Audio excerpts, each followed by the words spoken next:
Now to a debate being held in schools, homes, and in the state government. Should cell phones be allowed in the classroom?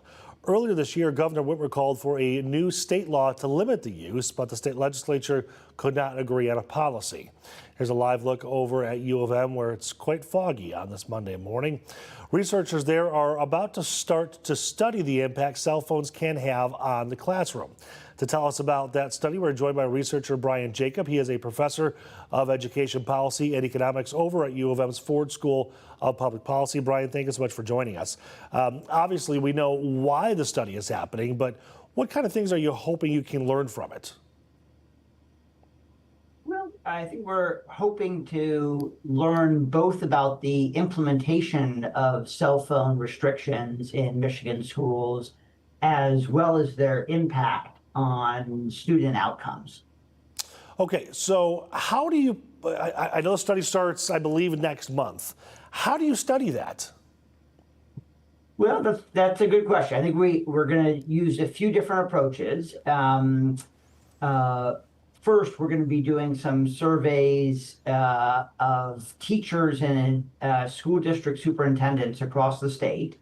We're going to be asking them not only about the details of the policy restrictions in their schools or their districts, but also how well they feel the policies are working in practice, from kind of initial conversations and reviews of reports that have been written. It seems clear that there are a huge range of different approaches that schools are taking. Everything from requiring students to lock their phones in lockers.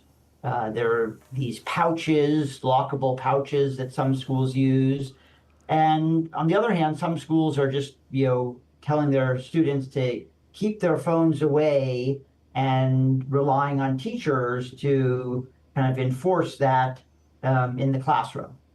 So it sounds like a lot of this, of course, is going to be opinion-based when you ask them how things are going. And with such a wide range of policies from, as you mentioned, locking them up to using them at your desk, how do you quantify what things are going to, what they look like? Right. Now, I think that's good. So the surveys, you're right, they're certainly going to have the subjective opinions of administrators and teachers, which I think is going to be very important and informative. But we'll also be using a variety of administrative data to look at the student outcomes in particular. We have, collaboration with the Michigan Department of Education to use de-identified student records to study everything from standardized test scores to absenteeism to disciplinary incidents.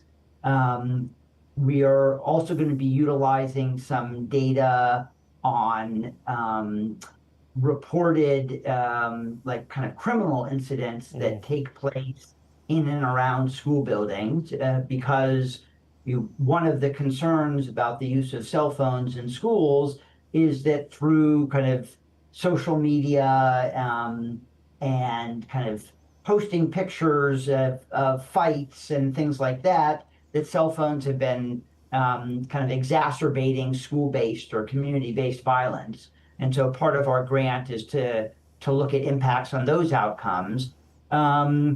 And so I think we are going to be looking at a lot of quote unquote hard outcomes that we can quantify, as well as the views of teachers and administrators. I don't envy you. It sounds like you're going to have too much data to pour over.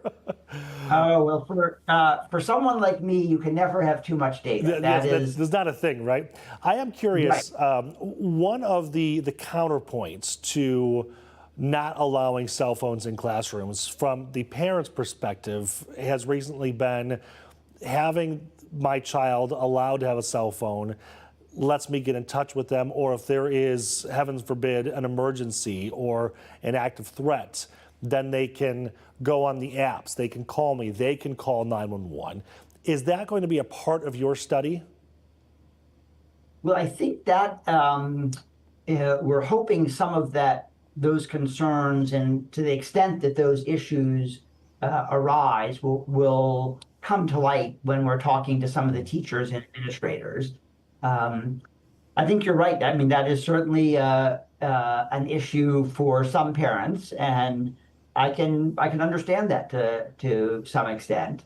Um, Although I've been, just continually amazed as I've studied this and kind of prepared for the study over the past year, that how much consensus there is across just a wide variety of stakeholders, whether it's parents and teachers or administrators or people on the political left or the political right.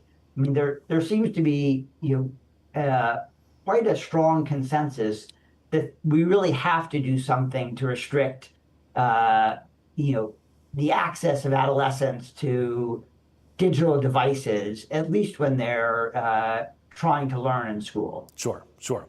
Okay, so are you hoping that your study can end the debates? Will it be that powerful? Well, I'm hoping our study will provide you good information, both on what's working and what may not be working so well, to Michigan educators and policymakers.